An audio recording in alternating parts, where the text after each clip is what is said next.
Ozamis City, yung Misamis Occidental ug sa tanan nga managtanaw kanato karon. Pinaagi sa Facebook page ug YouTube channel sa AONC. Kumusta ug may adlaw? Dazil Motigson, this is Ozamis Today.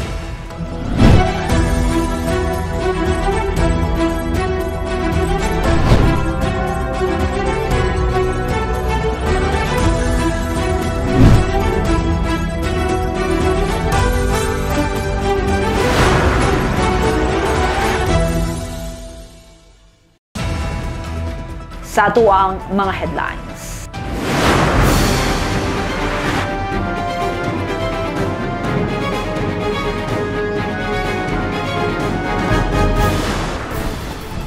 Asinso One Family, One Professional Program magsugod na sa pagpanawat sa mga applications alang sa bag-ong semester. Comparative Crime Incidence Report sa Ozamis sa tuig 2022 ug tuig 2023 may kubos sa 23%. CCTVs ug suporta sa mga residente dakog mahimo sa pagsulbad sa mga krimen. Sumala pa ni Police Major Tano. Congressman Ando Waminal nanumpa isip bagong miyembro sa Lakas CMD. PWODs ipailalom sa training aron mamahimong responders. Barangay Hall sa Bagakay unang gi-improve ni Kapitan Romero. Kapitan Ricamada sa 58th District gipasalamatan ang Asinso Ozamis Administration sa pagsalig og suporta. Bukagan Hill, tourism site nga palambuon sa bag-ong liderato sa Malauban. Sa police report, 5 ka mga suspitsado sa pagpangawat sa mga cable wires sa usa ka dakong telecommunications company sikop sa kapulisan sa Ozamis. Programang free hospitalization sa Asinso Ozamis lisod tupngan sa paghatag tabang sa nangnahanglan nga katawhan.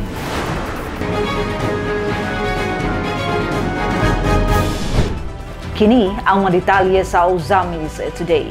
Asinso One Family, One Professional Program nagsugod na sa pagpanawat sa mga applications alang sa bagong semester. Ang good news nining report.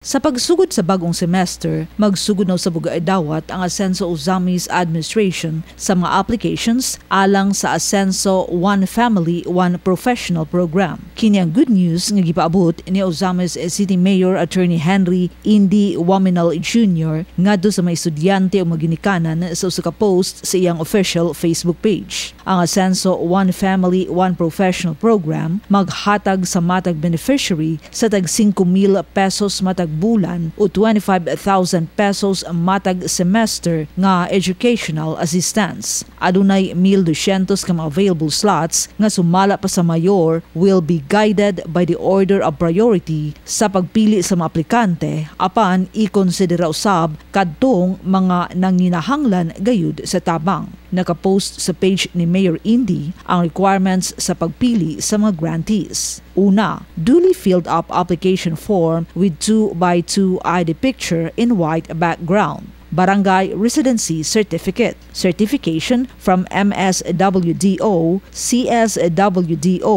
and CIP if applicant belongs to the following sectors: child of a solo parent, orphan, indigenous people group, and a person with disability. Copy sa birth certificate, LCR or PSA copy. Photocopy sa school ID or valid ID. Certificate of Registration or Enrollment, Statement of Account gikan sa eskwelahan, copy sa report card o grade gikan sa previous school year nga walay failing grade. Kini ang mga qualifications o criteria sa pagpili. Must be a Filipino and an Ozamisnon with a strong desire to become a professional. Enrolling for a 4 or more years degree program or a 2-year course program. Endorsed by the barangay representative and screening board. Ang musunod, ang hatagan sa priority. Walay professional sa pamilya, panahon sa pag-apply. Currently enrolled as a 3rd or 4th year college student. Anak sa solo parent, orphaned or abandoned. Miyembro sa indigenous people. person with disability and enrolled in an industrially demanded and highly employable course. Hatagan sa prioridad ang mga pamilya nga may binulan nga gross income nga ubos sa 20,000 pesos. Giawhag ang mga aplikante sa pag-submit sa ilang mga applications ngadto sa ilang mga barangay kapitan. Ang deadline sa submission alang sa One Family, One Professional program karong Enero 27, 2024. Comparative Crime Incidence Report sa Ozamis sa tuig 2022-23 may kubos sa 23%. CCTVs suporta sa mga residente dakog mahimo sa pagsulbad sa mga krimen, sumala pa ni Police Major Tano. Gitutukan ni Bernal Tacson ang maong balita. Ani ang iyang report.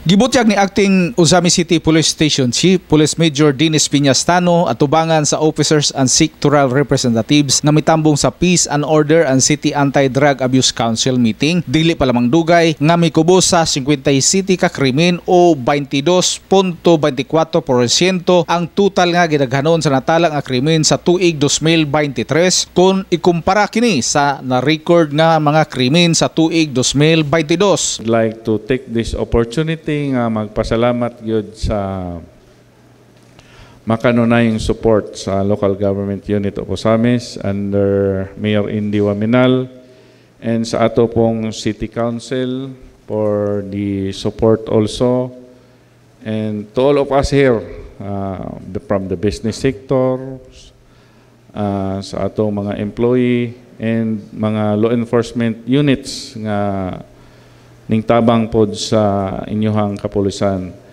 We will not be so effective, capable, and efficient kung wala pod mo nagpaluyo sa mga. That's all, and maayong hapon kanatong tanan. Gidugang niini nga 13.33% ang pag-decrease sa public order indicator, samtang 24.17% usab ang pag-ubos usab sa public safety indicator sa nakalabayng tuig. Matud pa ni Hipi nga mi-increase usab ang crime clearance and crime solution efficiency sa tuig 2023 kumpara sa tuig 2022 sa pag-usbaw nga 2.22% sa crime clearance o 4% increase sa crime solution efficiency. Sa detailed comparative report sa Acting Ozamis City Police Station Chief, may kalabot sa 8 focus crime sa PNP nga nahitabo sa tuig 2022 ug tuig 2023. Gipahayag niini nga wala mo decrease o mo increase bahinuon ang 13 ka kasong rape sa tuig 2022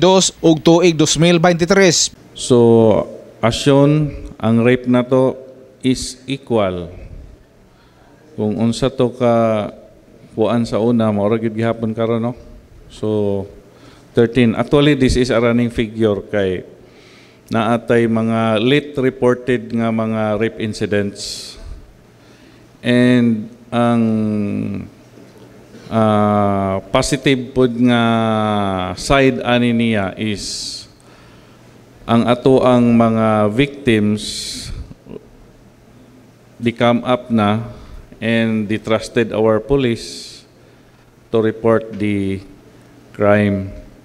So although taas ni siyang number of rape incidents, but at least nga nisalig na sila sa police. Maistorya nila ang ilahang mga panghitabo sa ilaha and ma-file na nato ang kaso.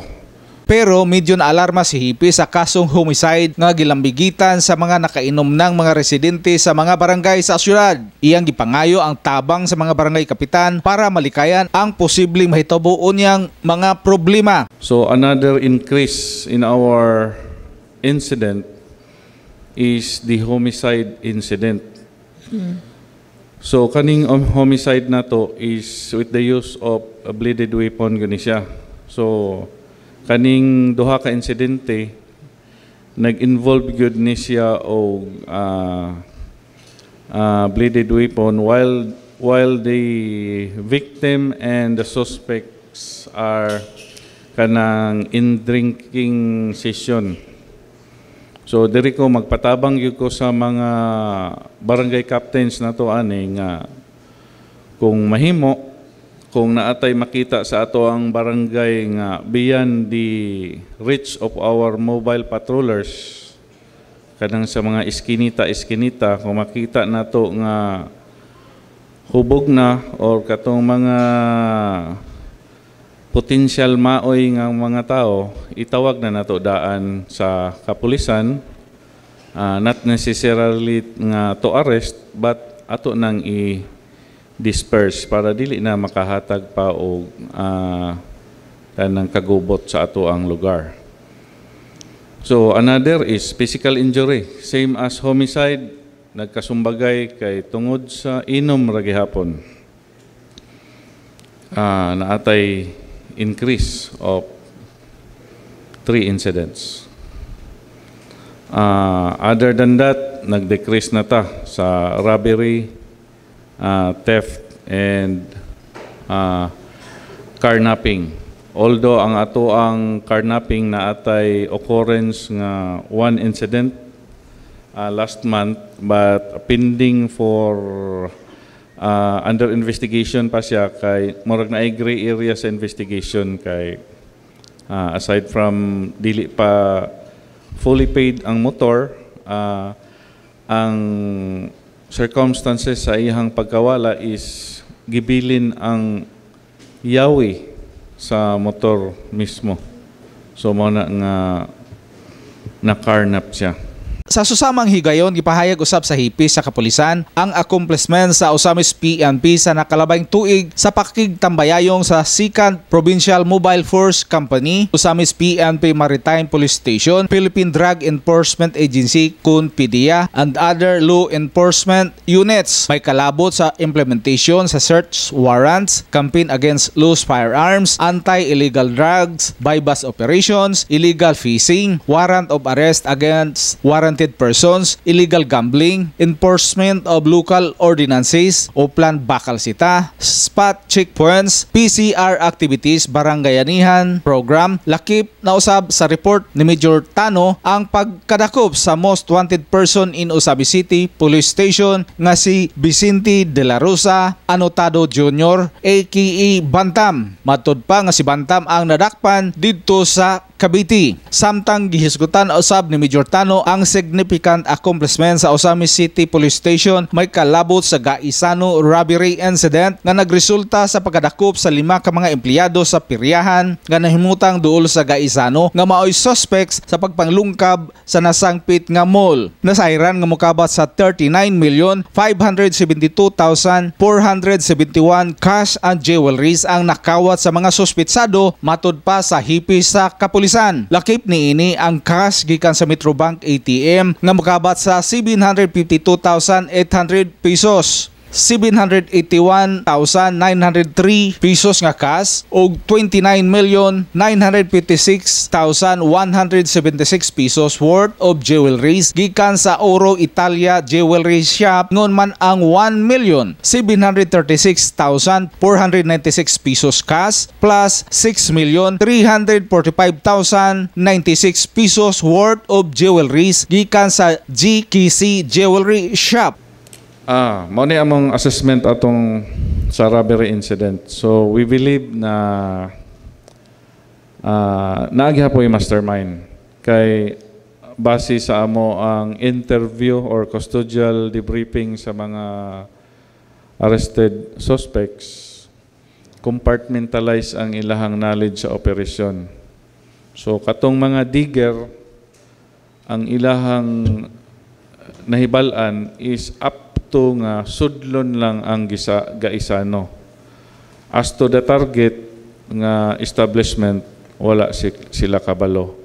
And based also sa ato ang profiling sa mga arrested suspects, isa sa ilaha is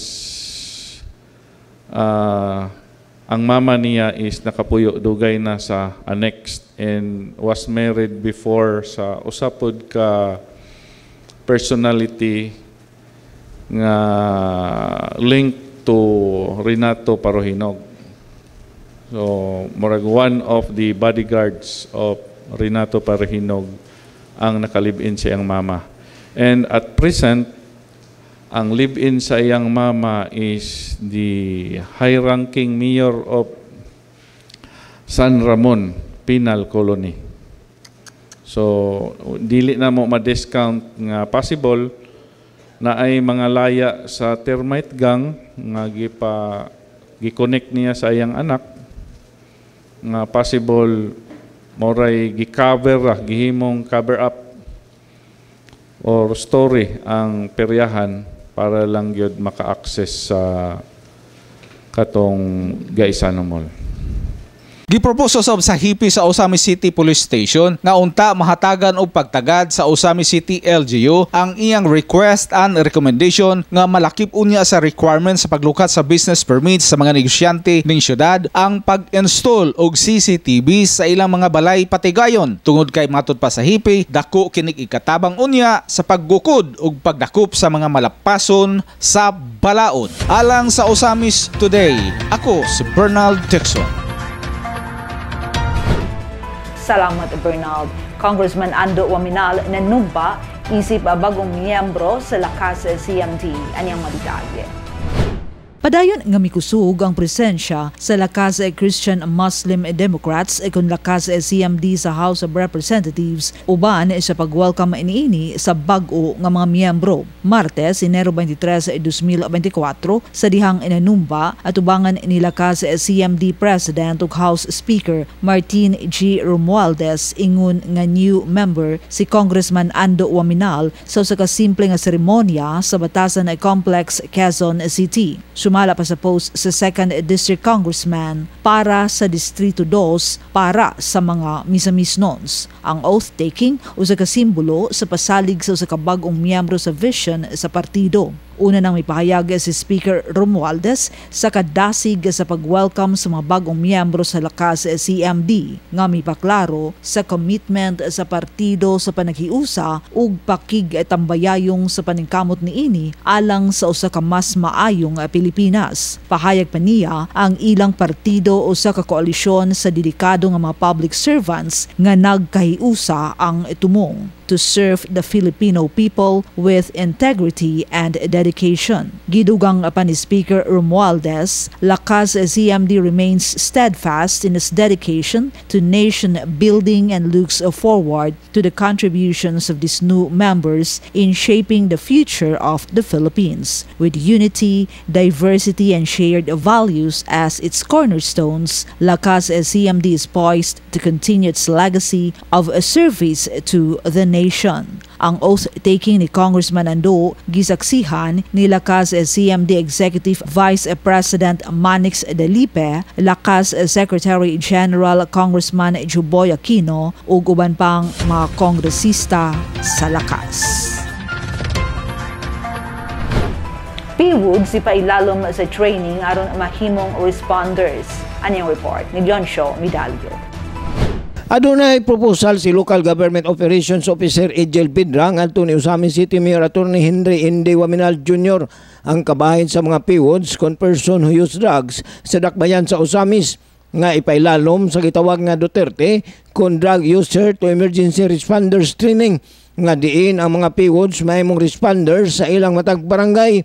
Kini ang pamahayag ni LGOO Bidra at ubangan sa mga PWODs atol sa dispersal sa mga baktin, kanding ug manok ingon nga Sustainable Livelihood Program sa LGO Osamis adtong Enero 18 nga didto gipahigayon sa mini gymnasium Barangay Pantaon, Osamis City.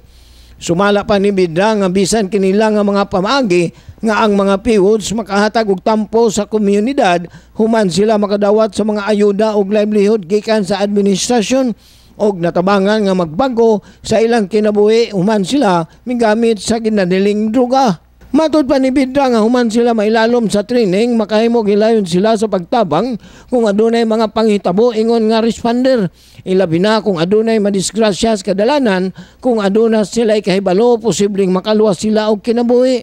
Ilabi na usab kung adunay mahitabong sunog, linog, bomba ug uban pang kalamidad. Makakita mo og naay na samad tungod kay na disgrasya, di mo kabalo og unsaon gibit-bit yung ritso namatay ang tao. Pero gitrain mo unsaon pag-responde, basic first aid lang, na open wounds, fracture kana mga inana.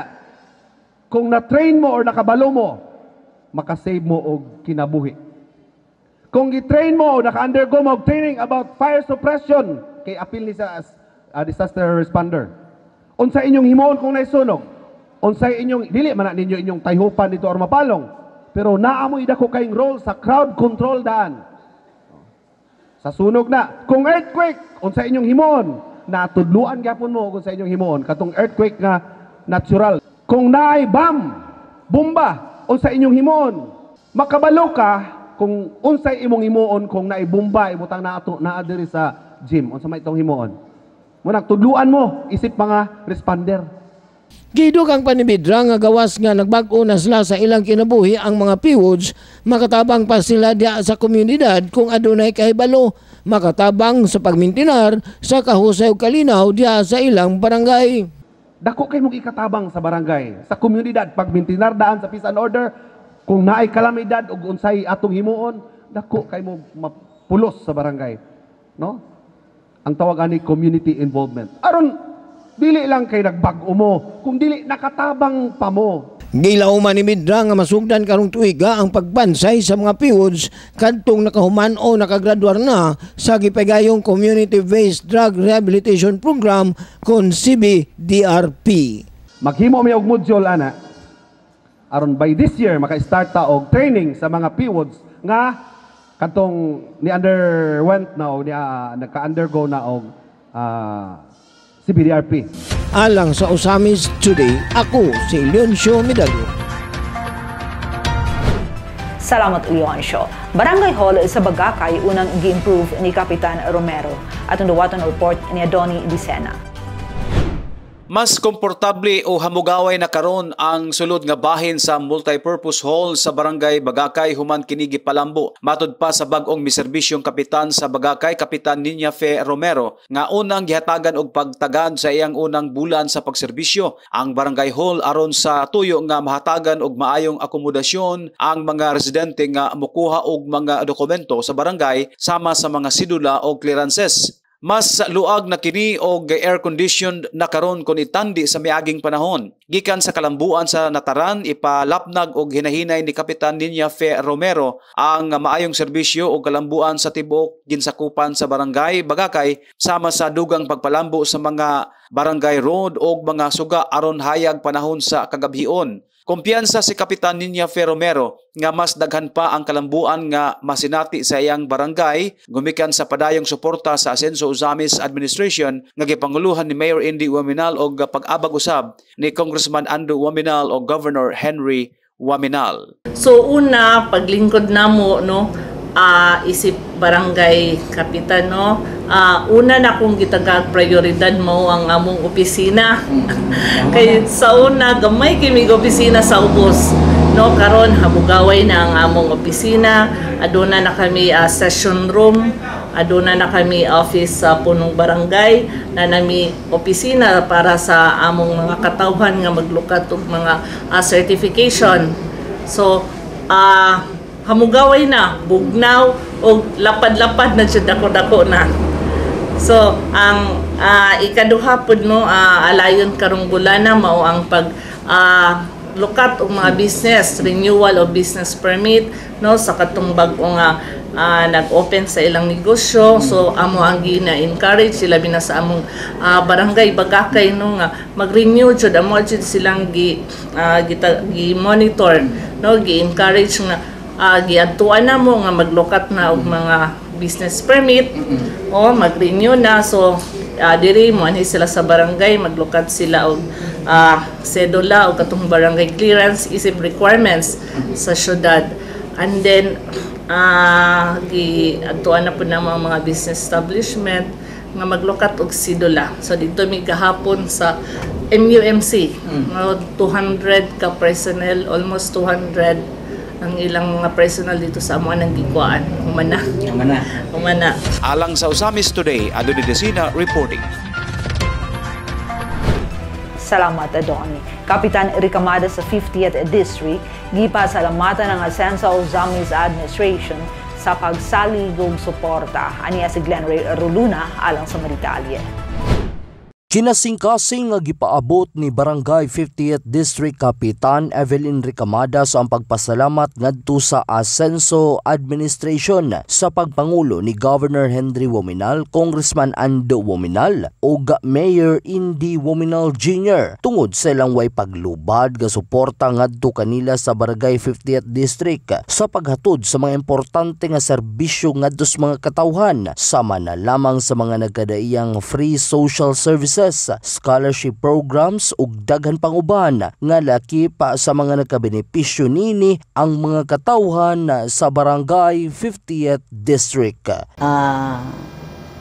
Napili ko pagkakapitan tungod sa tulo ka pillars. Kung wala si Gov Henry, kung Ando og Mayor Andy, dili ko mahimong kapitan diri. Nalipay kaayo ko na ang ilang pagsalig nako na kanabang gikan gyud sa ilang kasing-kasing. Ang akong pagtuo pod, wala ko pagduha-duha, 100% na nituo ko, labi na si Gov Henry. Dayon, salamat gyud ko nila sa ilang pamilya, si Ma'am Pearl, Ana, support pod nako sa mga prayers. Thank you gyud kaayo. Karon pa gyud ko nakapasalamat gyud na gikan gyud na sa akong kasing-kasing. Sa administrasyon karon ni Kapitan Ricamada sa 50th District, lakip sa gitutukan sa Barangay Council ang kahapsay o kalimpyo inubadan sa pag-abag sa mga katawhan silang barangay sa pagbaton og disiplina. Gipatuman usab nila ang road clearing sa mga sidewalks nga napuno na og mga vendors. Gibutyag ni Kapitan Ricamada nga iyang gihangyo ang nasangpit na mga gagmay nga negosyante nga mopahiluna sa mga lugar kung asa sila pwede mamaligya og dili makabaldas mga katawhan nga muagi og sa mga motorista. Kita ka na diha dapit sa ilan ni Attorney Lau. O di ba na mga protestan diha. Pero naistorya na nako na sila tong December. Nakutob lang gid sila sa December katapusan. Nalipay ra pud ko sa katong akong na istorya na patuo pod sila. Gidugang pa ni Kapitana Ricamada ang umaabot nini nga mga plano sa barangay mao ang pagpahimutang og mga solar street lights para sa mas landag nga mga kadalanan. Ang pagpangita og lugar usab para sa umaabot nga tukuran sa Barangay 50th District Barangay Hall nga dugay na nilang gipangandoy nga makabaton og Barangay Hall. Kini mamahimong posible tungod usab sa pag-abag sa Asenso Administration. Samtang gidugang pa ni Kapitan Ricamada nga iyang suklian og maayo abdik nga pagpanerbisyo sa Barangay 50th District kauban sa Barangay Council og ilang buhaton kutob sa ilang mahimo aron nga mamahimong mas moasenso pa ang ilang barangay. Pasalamat kay ko sa inyong suporta nako na mismo dili ko maani kung wala kamo. Oo. Sa mga katawhan sa 50th barangay, mao na akong ikasulti kung unsa man galing ang inyong kuan sa barangay, pwede makaanhin mo diri sa ako, istoryahan ko ninyo. Okay, sayon raman ta duolon. Oo, sayon ra gid ko duolon. Oo. Dayon usapod magtinabangay lang.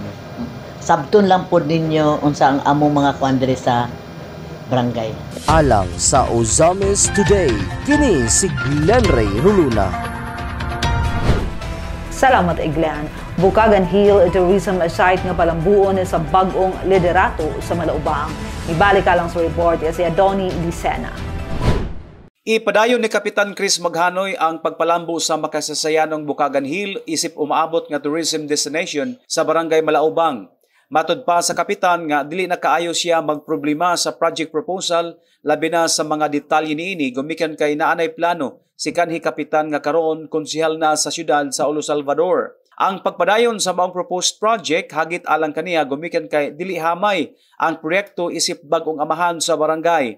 Apan nasayod si Kapitan Chris Maghanoy nga dili siya pasagdan ni Konsyal Saulo Salvador bisan atuan na kini nagserbisyo sa syudad kalabot sa mga proyekto nga naplano sa barangay. Garbo alang kang Kapitan Chris Maghanoy nga ana mahimutang ang Bukagan Hill sa Malaubang nga usa sa mga makasasayanong lugar sa Osamis, dili lang sa geographical impact gumikan sa natural beauty, apan nahimo sab kining tipikog bahin sa kasaysayan sa simbahan og panahon sa ikaduhang gubat sa kalibutan. Actually, nindot kay nga pangutana, the Bukagan Hill is, that's why gi-mention ako earlier, Barangay Malaubang is the tourist destination because the Bukagan Hill is naa diri sa atong barangay. And second is, ang Bukagan is the historical ang atong Bukagan. Kauban siya sa atong Kuta Shrine. And ang atong Bukagan is naadinha.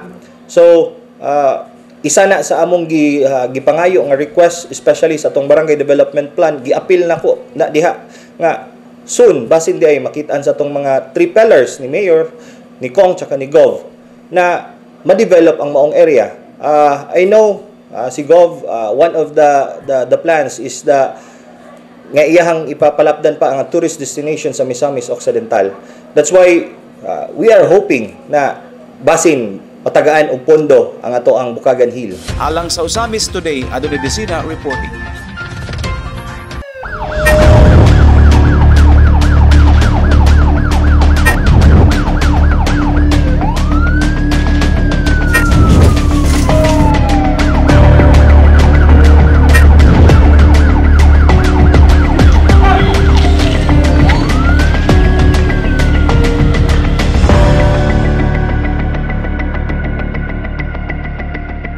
Sa police report, 5 ka masuspetsado sa pagpangawat sa mga cable wires sa usa ka dakong telecommunications company sikop sa kapulisan sa Osamis. Mibalik alang sa report sa Leoncio Midalio. Enero 23, mga alas 10 kapin ang takna sa kagabion, sikop ang 5 ka mga suspetsado sa pagpangawat sa mga cable wire sa usa ka telecommunication company sa Dakbayan sa Osamis. Ang mga suspitsado, mga trabahante sa usa ka corporation ingon nga maintenance sa ilado og dako nga telecommunication company nga na-assign sa Dakbayan sa Osamis. Gipahayag ni YC Chief of Police sa Osamis, Police Major Dennis Piñastano, nga human sila makadawat og tawag gikan sa Rubing Guard sa usa ka telecommunication company sa Osamis nga gikawatan sila og cable. Pipila na kahigayon og adunay nakaila sa usa ka sakyanan nga mao gigamit sa mga suspitsado nga diin ilang service vehicle. Og sumala pa ni Police Major Tano nga ilang imbestigahan ang mga suspitsado gumikan kay pasado alas 10 sa kagabion, anaa pa sila sa taas sa poste nagtrabaho. O gumikan kay walay mga IDs nga gipakita, ilang giimbitar sa police station. Og samtang mopaingon na sila sa police station, misibat ang 2 ka mga sakyanan, hinungdan nga gigukod kini sa police patrol car. Og dito naabtan sa Purok 8, Barangay Banyadero, sa New Road, particular sa Luyong Pahin sa Tropical Garden. Human matrap ang gisakyan sa mga suspetsado. Actually, naanay blatter ani dito, pero dili lagi sure nga maubagi gakuha, pero naay nakakuan sa mga sakyanan kaning isa, identified ning isa. So mo to girespondihan, timing pod na ay nakalabay nga pulis na to, nagrubing. So gikuan sila, gisita sila, and then nagpaila sila nga kuan sila sa usa ka cellphone cell site company. Dayon muna nga atong giimbestigahan nganong alas 10 man sa gabi sila mag trabaho. Nya ting curfew naman po na. Dayon kung nabiya inana mangayo biya og ng approval sa LGU. So muna nga para masinati nato kung unsa gyud ilahang mga papel wala po yung mga ID. So muna nga gi-advise nga makuyog sa station. So na-convoy ni siya sa patrol. On the way ning sibat nagpagukod mo to nga natawag dayon sa ato ang mga patroller sa area. Una nga nagukod na to gikan dito dapit sa may plaza padulong dire. So nakita nila nga dili naman sila makakuan diha. Makalusot mo to mo ning kuan unta og U-turn. So ang isa ani wala nakaabot na unta diha. May gani nga kuan dayon kuan na puta kay gatuo mi nga mga kuan lang, mga yano ba nga mga kuan. So wa mi kabalo nga nay mga pusil badala. Kay wa ta kabalo unta og nakita pa to nato nga nagi pusil. Wa ta ka siguro unsa pa reaction sa pulis mga kuan ba. Pero pasalamat gyapon ta nga walay nakalas nga kinabuhi.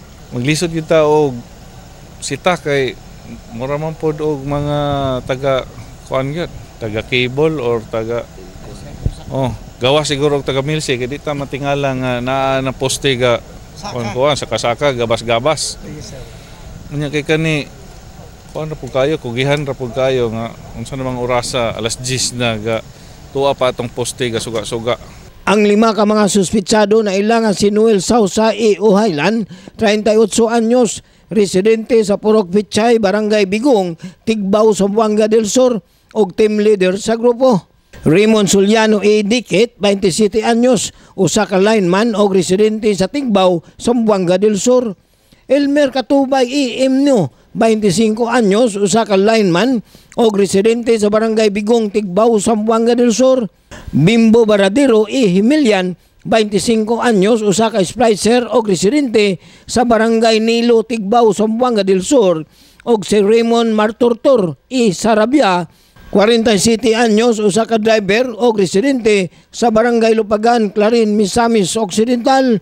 Atol sa pag-body search sa 5 ka mga suspitsado nga gisaksihan ni Barangay Bañadero Chairman Roland Llantos, mga local media nakuha sa posisyon ni Noel Sausa ang usa ka hand grenade, usa ka caliber 45 pistol, usa ka steel magazine, 7 ka buing bala sa 45 caliber, usa ka pistol holster color itom, usa ka cellphone ug usa ka sling bag color itom.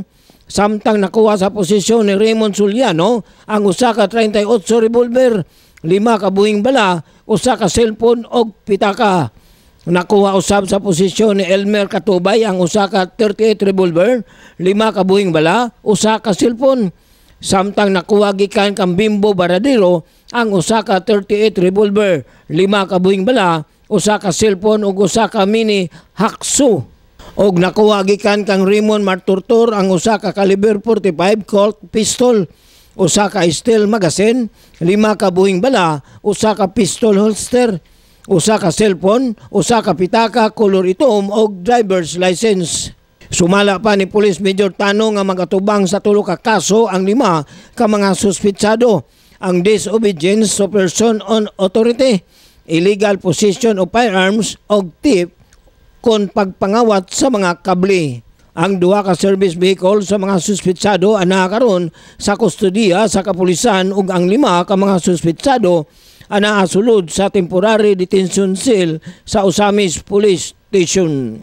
Gawas aning theft sa kaning mga cable wires, amo po ni siyang pasakaan og disobedience to persons on authority kay nagpagukod man gini sila. Grabe nang wangwang sa atong kapulisan ani nya wa gining hunong. Dili na trap na sila kay wala pa man ma-open nga karsada. So i-attempt pa gid sila og dagan. Plus napay nakuha nga mga armas nila o granada. So illegal possession of firearms then explosives. Alang sa Osamis Today, ako si Leoncio Medalyo.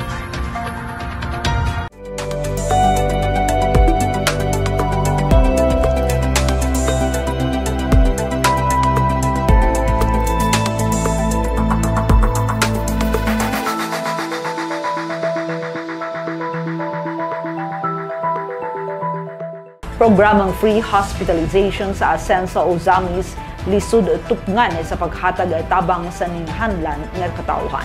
Ani ang report ni Mary Ann Lumapas. Lisod gayud tupngan ang mga programang asenso Osamis Pre-Hospitalization o Burial Assistance Program nga padayong natagamtam sa mga Osamisnon ubos sa administrasyon ni Mayor Attorney Henry NDF Wominal Jr. ug nagbenepisyo na sa libuan ka mga Osamisnon. Ang bana ni Concepcion nga si Marleto Macasarte, 32 years old, na admit sa St. Joseph Hospital tungod sa acute appendicitis o gikinahanglan na maoperahan dayon siya tungod kay dili angay nga dugayon kay mahulog kini sa peligro kung makabuto na ang appendix niini. Si Concepcion Ortiz, 30 years old, nga nagpuyo sa Kinuman Store, Osamis City, misaysay nga successful ang mga operasyon ug dako kayo ang iyang pasalamat sa Ginoo. Apan gibati og kabalaka si Concepcion sa dihang iyang nasayran ang hospital bill nila na miabot sa kantidad nga 75,554 pesos. Hinungdan, nagikumpleto dayon niya ang mga requirements alang sa free hospitalization program aron makapangayo siya og medical assistance. Samtang giprocess kini og nagpaabot siya sa resulta, tumang kakulba ang iyang gibati kung matabangan ba siya niini tungod sa kadako sa iyang excess bill. O sa dihang zero balance kini og wala na siya nabayaran pa, dili masukod ang gibati niyang dako nga kalipay kay wala gayud siya napakyas tungod kay nahatagan og kasulbaran ang problema niya sa bayronon. Ngayo kog tabang ni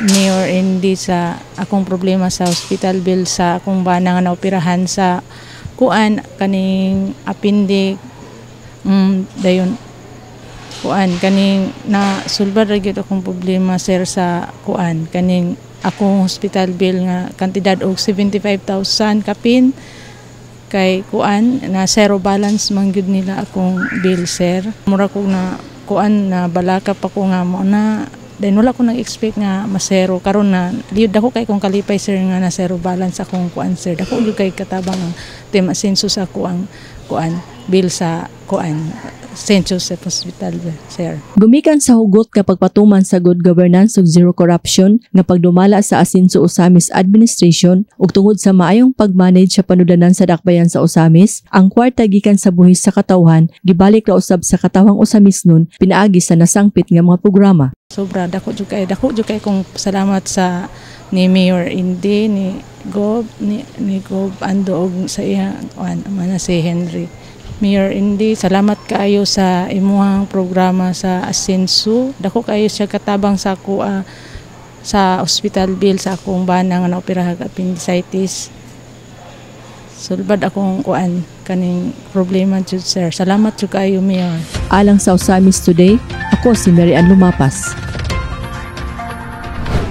Salamatan. Ang Osamis Today hatod kanato ingon nga serbisyo publiko sa Asenso Osamis News Channel ubos sa pagdumala sa LGU Osamis pinaagi ni Mayor Attorney Henry Indy F. Wominal Jr. Alang sa dugang impormasyon, please like our official Facebook pages. Kung Ando Wominal, Attorney Indy Wominal ug Asenso Osamis News Channel. And please subscribe to the official Asenso Osamis YouTube channel.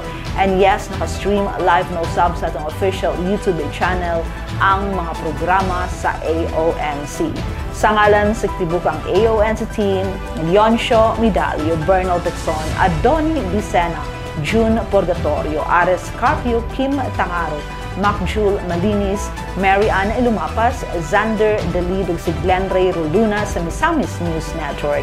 Ako si Dazil Pumuad Texon. Daghang salamat.